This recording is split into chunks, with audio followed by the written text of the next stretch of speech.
बोलो जयकारा बोल मेरे श्री गुरु महाराज की जय।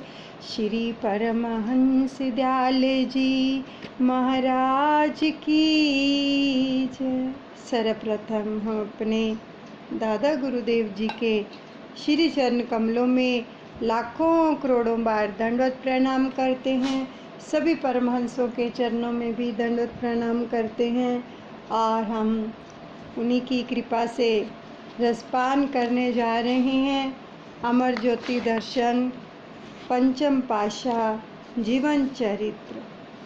सबसे पहले अपने श्री परमहंस दयाल दादा गुरु महाराज जी के चरणों में नमन करेंगे और आशीष लेंगे। सभी बड़े प्रेम से गाओ, सभी परमहंसों का आशीर्वाद मिलता है। मेरे दादा गुरु महाराज तुमको लाखों प्रणाम, तुमको लाखों प्रणाम। मेरी बिगड़ी बनाने वाले तुमको लाखों प्रणाम, कोटि कोटि प्रणाम। अद्वैत का पाठ पढ़ाने वाले तुमको लाखों प्रणाम, कोटि कोटि प्रणाम। मेरे हापू बाबा जी तुमको लाखों प्रणाम, कोटि कोटि प्रणाम। सहित देही उड़ जाने वाले तुमको लाखों प्रणाम, तुमको लाखों प्रणाम। मेरे दादा गुरुदेव प्यारे तुमको लाखों प्रणाम, कोटि कोटि प्रणाम। सभी एकाग्रचित होकर अपने मन की समस्त वृत्तियों को एकाग्र करके बैठेंगे और सुंदर दीदार का रसपान करेंगे। कानों से सुनेंगे वचनों को, आँखों से प्यारे दीदार का रसपान करेंगे और श्वासों के साथ सुमिरन चलता रहेगा, शब्द चलता रहेगा। और आज श्री परमहंस दयाल जी के आशीर्वाद से, पंचम पातशाह सतगुरुदेव भगवान जी के आशीर्वाद से, उनकी कृपा से आज एक चिल्ला पूरा हो गया है। आज उसका जिन्होंने भी चिल्ला रखा हुआ था, आज उनको बोला गया था कि थोड़ा सा हलवा बनाकर भोग लगा देंगे। अब कल से दूसरा चिल्ला शुरू होगा। जिन्होंने भी रखना है कल से वो रख सकते हैं। कल दूसरा चिल्ला शुरू होगा श्री अमर ज्योति ग्रंथ जी के साथ। तो अभी सभी एकाग्रचित होकर बैठे और आगे का प्रसंग हम श्रवण करते हैं। आगे है अतुल धाम अशोक नगर। श्री सतगुरुदेव जी महाराज श्री तृतीय पातशाही जी ने बीना स्टेशन से रेल द्वारा यात्रा करने वाले गुरुमुखों के लिए अशोक नगर से श्री अनंतपुर पहुंचने के लिए 35 मील 35 मील की दूरी पर अशोक नगर में आश्रम बनाया। यहाँ पर वर्तमान समय में दर्शनार्थी संगतें इस आश्रम में आती हैं, पुनः बसों द्वारा श्री अनंतपुर में पहुँचती हैं।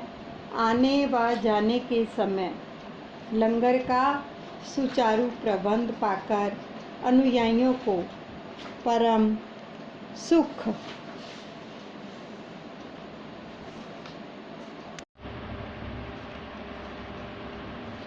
श्री परमहंस दाता दयाल श्री पंचम पातशाह जी ने यहाँ पर कच्चे बने हुए स्थानों का नवनिर्माण करवाया। हवादार खुले बस स्टैंड का स्थान बनवाया और संगतों की सुविधा के लिए बड़े बड़े स्नान घर एवं पीने के ठंडे पानी की मशीनें लगवाई। आवास स्थान की ओर भी इसी प्रकार पूरे क्षेत्र की रूपरेखा को बदलकर प्रातः सायं पास बने हुए घरों में रहने वाले गुरुमुख परिवार श्री आरती पूजा करने आते हैं। प्रत्येक मास के प्रथम रविवार को यहाँ भंडारे का आयोजन किया जाता है और श्री अनंतपुर से प्रबंधक महात्मा जन भी इस कार्यक्रम में सम्मिलित होते हैं।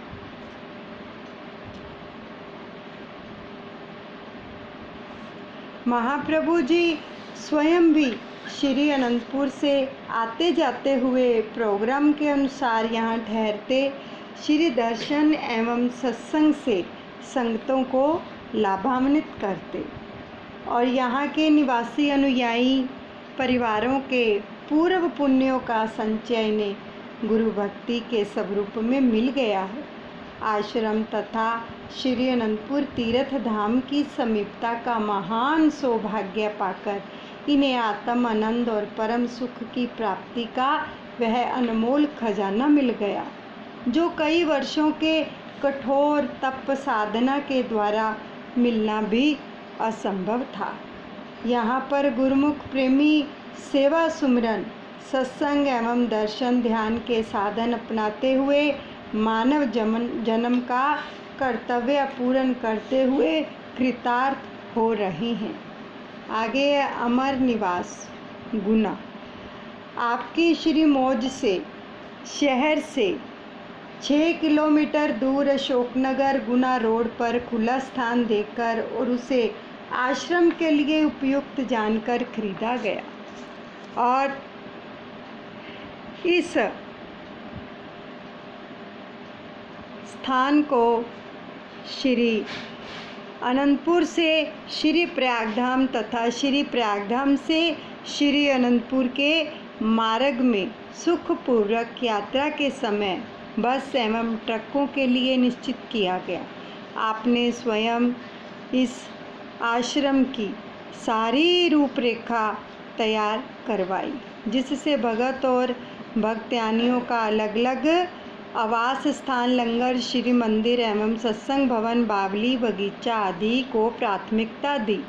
इनका निर्माण करवाते समय आपने गुरुमुख प्रेमियों को सेवा के सुदुर्लभ अवसर पर प्रदान कर खूब खुशहाल किया और आप स्वयं यहाँ कुछ दिन विराजमान रहते।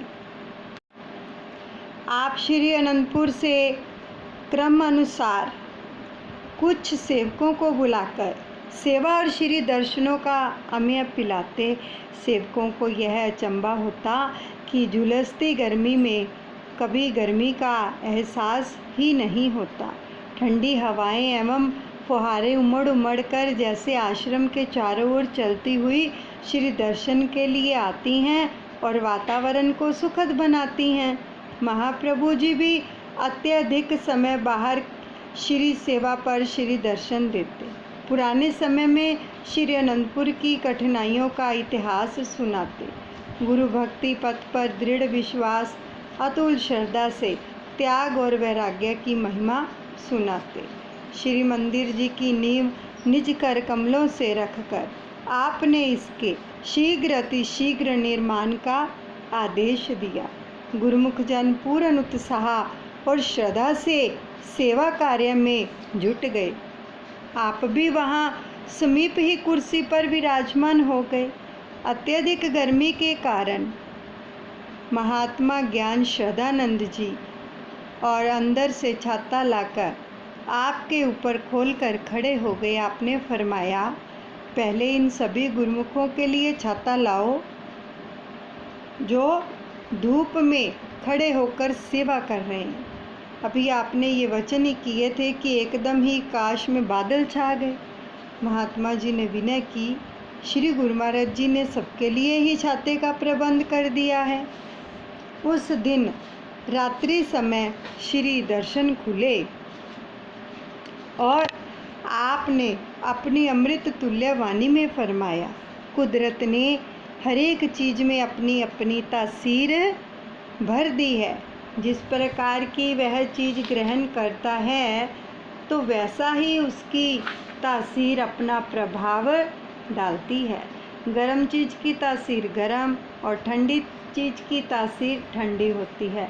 महापुरुषों ने सोच सोच कर यह तजुर्बा किया है कि सकामता से जो काम किया जाता है उसमें इंसान को सुख नहीं मिलता। निष्काम कर्म करने से कुदरती तौर पर खुशी और आनंद मिलता है। सो इसलिए गुरुमुख सेवक सदा निष्काम सेवा की ही इच्छा रखे तो यह खुशियाँ प्रदान करने वाली है। श्री अनंतपुर दरबार में सेवा के भंडार हमेशा खुले हुए हैं। निष्काम सेवा करके नित्य सच्ची खुशी और सच्चा आनंद प्राप्त करें। जीवन को सत्पुरुषों की सेवा में लगाकर आपने वास्तविक लक्ष्य को प्राप्त करें। आज का दिन खुशी का दिन है। श्री मंदिर जी की नींव का मुहूर्त हो गया और आप सब गुरुमुख जन इस सेवा में अधिकाधिक भाग लेकर अपने जन्म को साकार करें। इस प्रकार अन्य आश्रमों में विराजमान होकर परमार्थ के कार्य में कई नगरों में जाकर श्री दर्शन और सत्संग का स्वर्ण अवसर प्रदान करते और गुना अमर निवास में भी वर्ष में 1-2 बार अवश्य ही आकर ठहरते।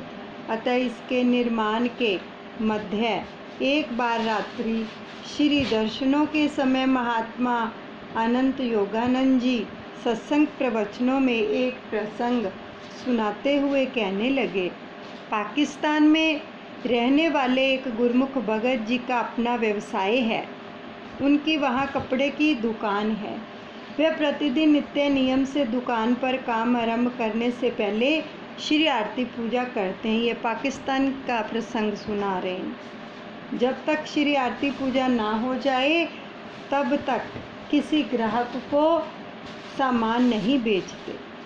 उनका ऐसा नियम कई वर्षों से चला आ रहा था। तो अपने इसी नियम के अनुसार उन्होंने एक दिन दुकान खोली। श्री आरती पूजा करने को तत्पर हुए। दीप जलाया, हाथ में दीप की थाली लिए हुए श्री आरती पूजा शुरू करने ही लगे थे कि उनके पुत्र ने आकर बताया कि बाहर एक ग्राहक खड़ा है जो कि काफ़ी माल खरीदना चाहता है। श्री आरती पूजा अभी आरंभ नहीं हुई थी, इसलिए उसने पिताजी से कहा कि पहले ग्राहक को सौदा दे दिया जाए तो उसके पश्चात श्री आरती कर लेंगे। लेकिन भगत जी नहीं माने। श्री वचनों पर उनकी आस्था अडिग थी और तनिक भी ना डगमगाई। तो उन्होंने कहा कि उसे जाकर प्रेम से कह दो कि उसे आधा घंटा प्रतीक्षा करनी पड़ेगी अथवा वह बाजार में अन्य किसी भी दुकान से सामान खरीद सकता है। पुत्र को यद्यपि अपने पिताजी की यह बात बिल्कुल नहीं जची, परंतु भगत जी अपने निर्णय पर स्थिर रहे। ग्राहक आधा घंटा कहाँ रुकने वाला था, वह अगली दुकान की ओर बढ़ गया।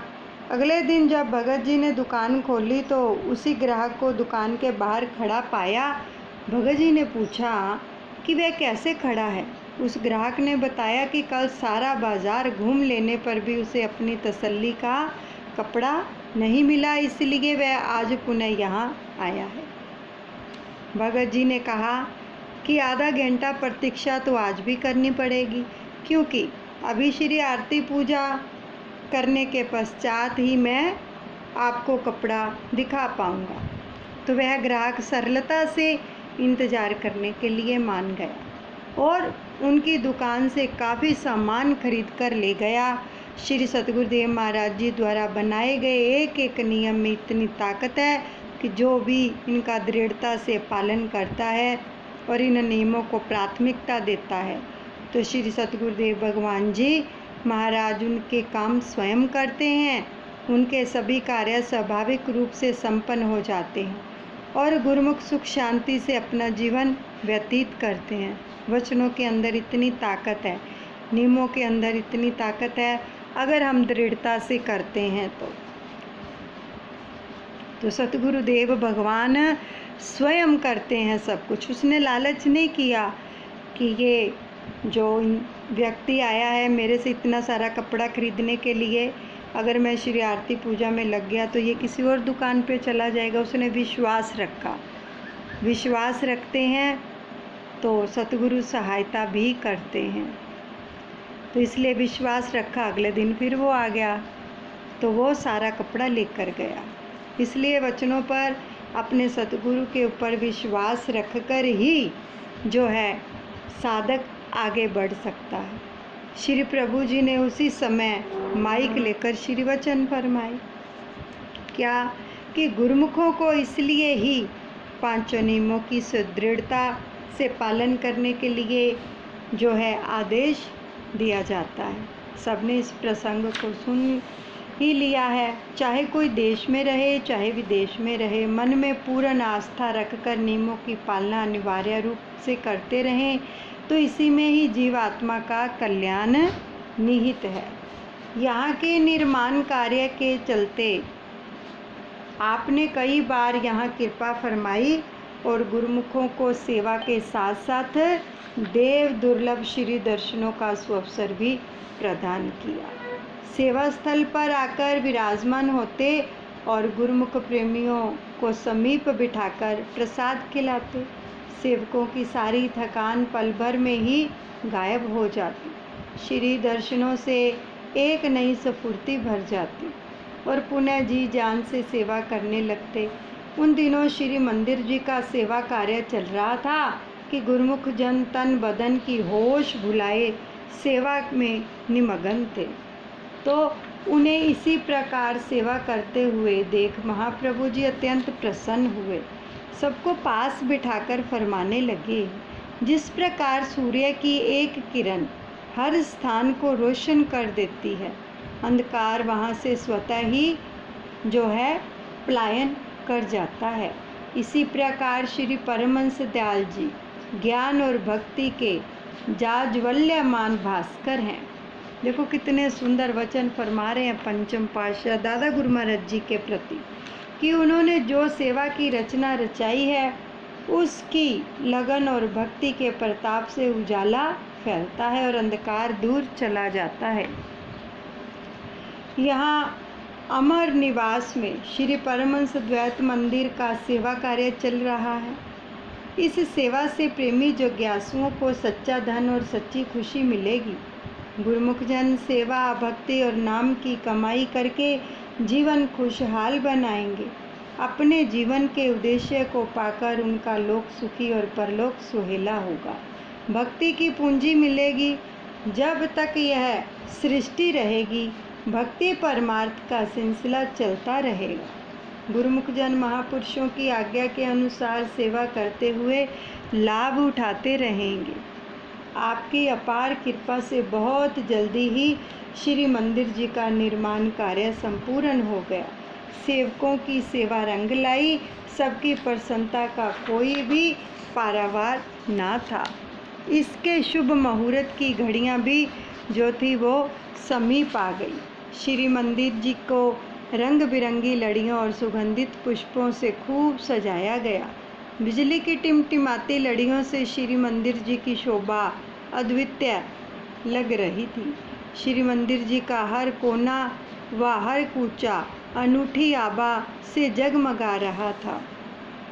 दिनांक 28 नवंबर सन 1993 को महाप्रभु जी ने इसका शुभ उद्घाटन करते हुए रिबन काटा। श्री परमहंस महान विभूतियों के पावन स्वरूप दिव्य सिंहासन पर विराजमान किए। हार पीतंबर पहनाए, मस्तक पर केसर तिलक लगाया। श्री आरती पूजा का कार्यक्रम हुआ। तत्पश्चात पावन वचनों की अमृत वृष्टि करते हुए फरमाया, बड़े ही प्रेम से श्रवण कीजिए। आज 28 नवंबर का दिन है। आज के दिन श्री परमहंस द्वैत मंदिर अमर निवास का मुहूर्त हो रहा है, जिसकी सब गुरुमुखों को मुबारकबाद हो। महापुरुष गुरुमुखों की शुभकामनाओं से शुभ कार्य रचते हैं। जब जब गुरुमुखों के दिल में ऐसी शुभकामनाएं व पवित्र ख्याल उठते हैं तब ऐसे स्थान बनते हैं। आप देखते हैं कि श्री अनंतपुर में नित्य नए मुहूर्त होते हैं और गुरुमुखों को सेवा मिलती है। यह कितनी खुशकिस्मती है। जो गुरुमुख जन दरबार की सेवा करके लाभ प्राप्त करते रहते हैं, जिसमें सच्ची खुशी भरी हुई है। आम दुनियादार जीवन भर में एक मकान का मुहूर्त करता है। जब दुनिया से कूच कर जाता है तो यह आशा रह जाती है कि इसे आगे बच्चे प्रयोग में लाएंगे। अंतिम समय सुरती परिवार में ही रह गई तो निम्न योनियों में भटकना पड़ेगा। गुरुमुख नित्य नए मुहूर्त और नित्य नई सेवा में समय व्यतीत करते हैं, जिससे नित्य नई खुशी और नित्य नया उत्साह मिलता है। अंतिम समय ख्याल मंदिर में सत्पुरुषों की पवित्र मूर्तियों के ध्यान तस्वुर में रह जाता है तो सतगुरु के पावन चरणों में स्थान प्राप्त होता है, परलोक संवर जाता है। गुरुमुख स्वयं अनुभव कर सकते हैं कि उन्हें जो नित्य नई खुशी मिल रही है, यही प्रलोक में साथ जानी है। श्री अनंतपुर दरबार की विशेषता यही है कि गुरुमुखों की आत्मा सदैव सच्ची खुशियों से सराबोर रहती है। उन्हें वह दायमी खुशी मिलती है जिसके बाद गम की परछाई भी नहीं रहती। सेवा में ही आत्मा कल्याण जो है आत्मा का भरा हुआ है। तो महापुरुष इस काम में लगे रहते हैं ताकि गुरुमुखों का समय निष्काम सेवा, भजन एवं सत्संग में खर्च हो। गुरुमुख जीवन का सच्चा लाभ उठा सके और उन्हें अंतिम समय खुशी और आनंद प्राप्त हो, कभी कोई दुख गम ना हो। गुरुमुख नियमों पर चलते हुए आनंद में झूमते रहते हैं। इन्हीं नियमों की पालना में ही उनका कल्याण है, इसी में महापुरुषों की प्रसन्नता है। तो इस प्रकार श्री मंदिर जी का उद्घाटन हो जाने से यहाँ आसपास रहने वाले गुरुमुखों को श्री आरती पूजा सेवा सत्संग का लाभ प्राप्त होने लगा। वे श्री सतगुरुदेव जी महाराज जी के समीप असीम उपकारों का गुणानुवाद गाते हुए न थकते थे। कुछ ही समय में आवास स्थान और लंगर आदि भी बनकर तैयार हो गए। पानी की समस्या को दूर करने के लिए आपने स्वयं अपने श्री चरण कमलों से एक स्थान पर निशान लगाते हुए गुरुमुखों को उस स्थान पर बोर करने के लिए आज्ञा दी। आदेश पाकर गुरुमुख जन मशीनों के द्वारा उस स्थान पर खुदाई करने लगे।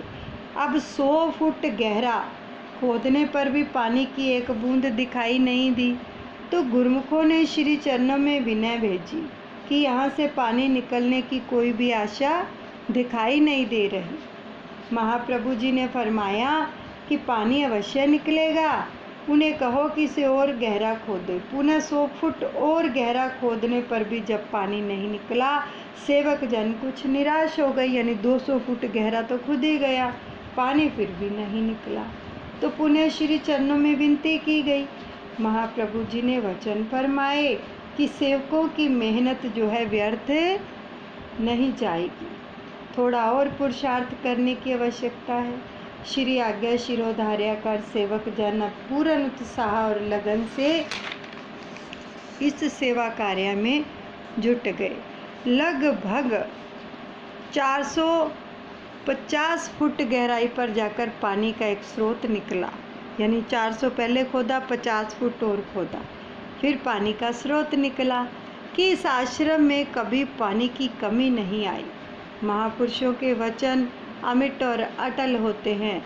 पानी की सुविधा हो जाने पर यहाँ सुगंधित पुष्पों से महकते बाग बगीचे एवं फलदार वृक्ष भी लगाए गए, जो आश्रम का सौंदर्य तथा शोभा बढ़ाने लगे।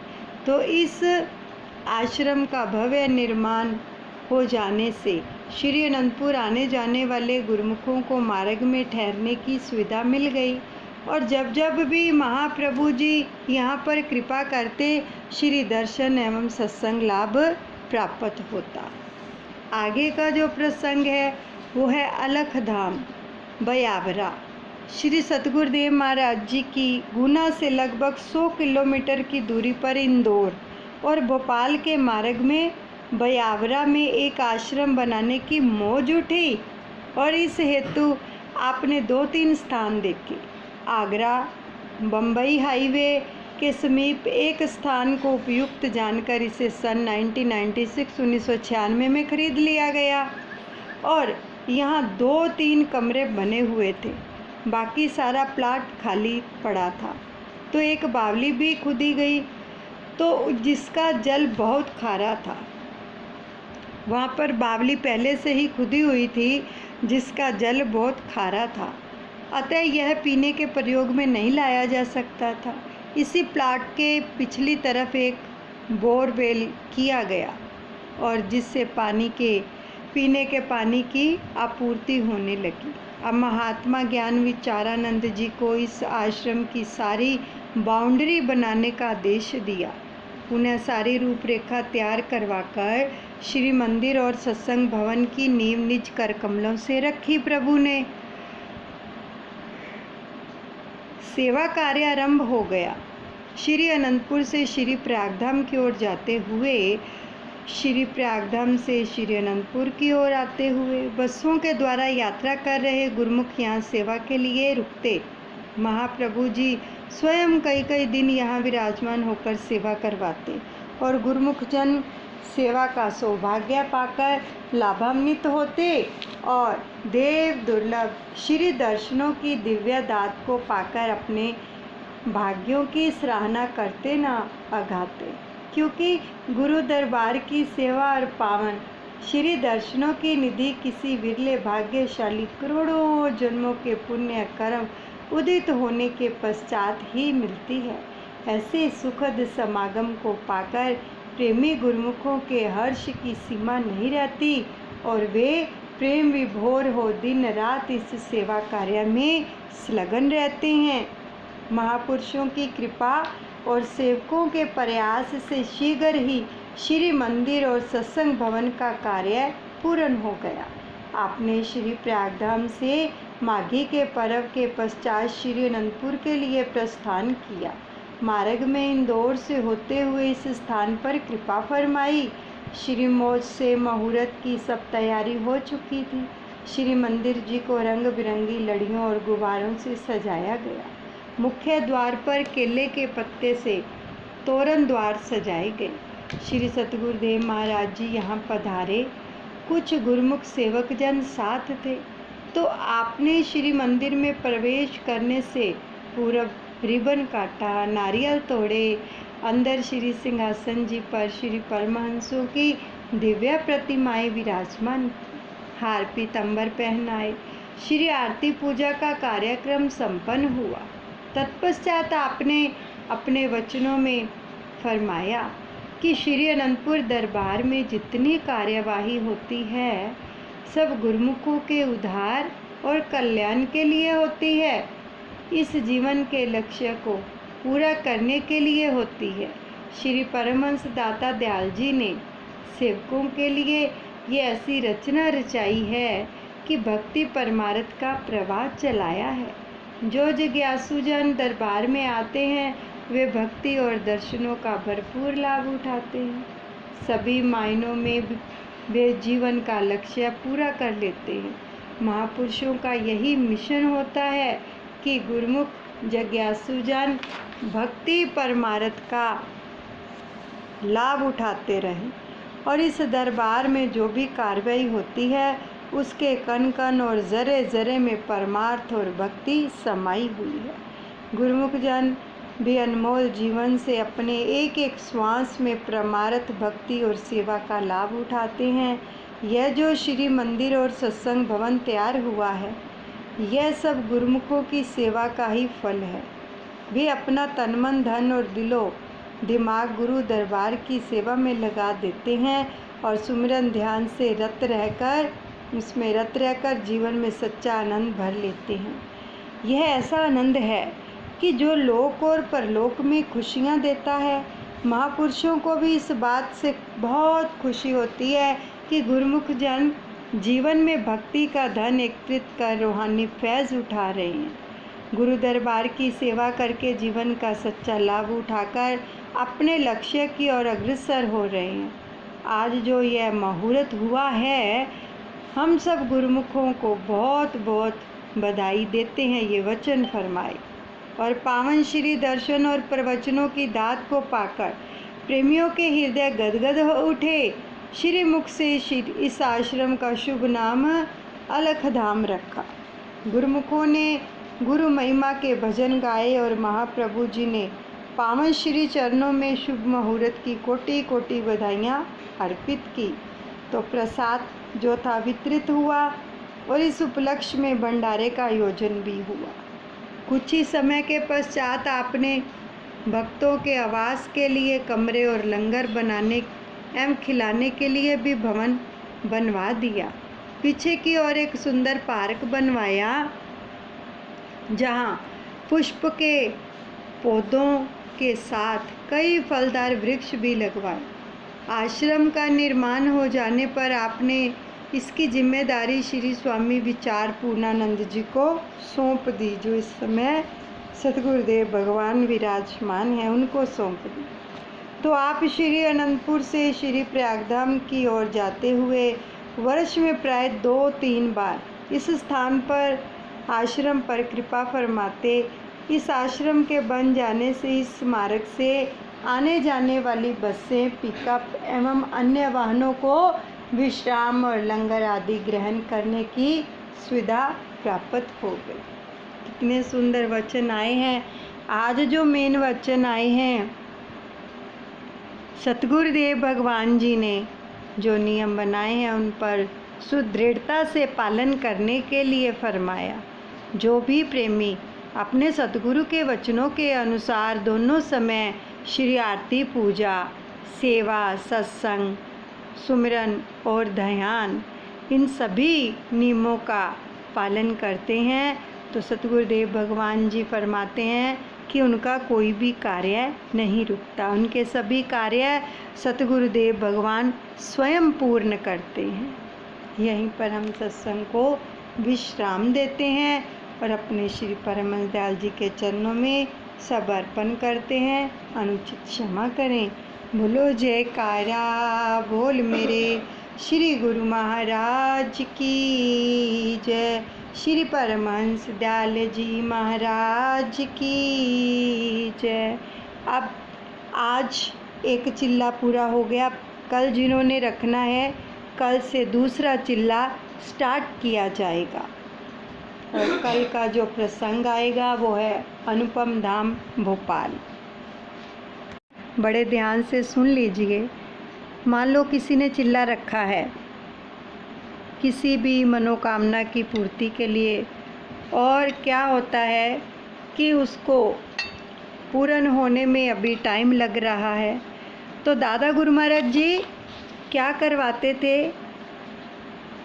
जैसे जैसे कार्य होता था, हमें नहीं पता होता कि हमारे कर्म कैसे हैं, ठीक है, तो हम कहते हैं कि ये कार्य पूरा होना चाहिए। कर्मों का हिसाब किताब भी होता है। तो दादा गुरु महाराज जी 4-4 चिल्ले रखवाया करते थे। किसी का 1 चिल्ले में ही काम हो जाता था, किसी का 2 में, किसी का 3 में और किसी का 4 में। और जब तक श्री ग्रंथ जी का पाठ होता रहेगा तब तक चिल्ला चलता रहेगा। तो हमारा सौभाग्य है कि एक तो हमें सुंदर सुअवसर मिला है कि प्रभु अपने श्री चरण कमलों की छतर छाया में लेकर हमें बैठते हैं और ध्यान करवाते हैं, नाम सुमिरन करवाते हैं, शब्द से जोड़ते हैं। जब तक भी आप बैठो सत्संग के अंदर, जैसे अब मेडिटेशन होती है, साथ में वचनों को रसपान करते, तो अपनी जीभा को तालू से लगाकर बैठा करो, ताकि हमें ख्याल रहता है कि हम सुमिरन करें। जब जीभा तालू से लग जाती है तो सुमिरन अपने आप शुरू हो जाता है। तो तब तक जीभा को तालू से लगाकर बैठें और शब्द का जाप करते रहें। दादा गुरु महाराज जी आप सबकी शुभ मनोकामनाओं को पूरा करें। बोलिए सतगुरुदेव भगवान की जय।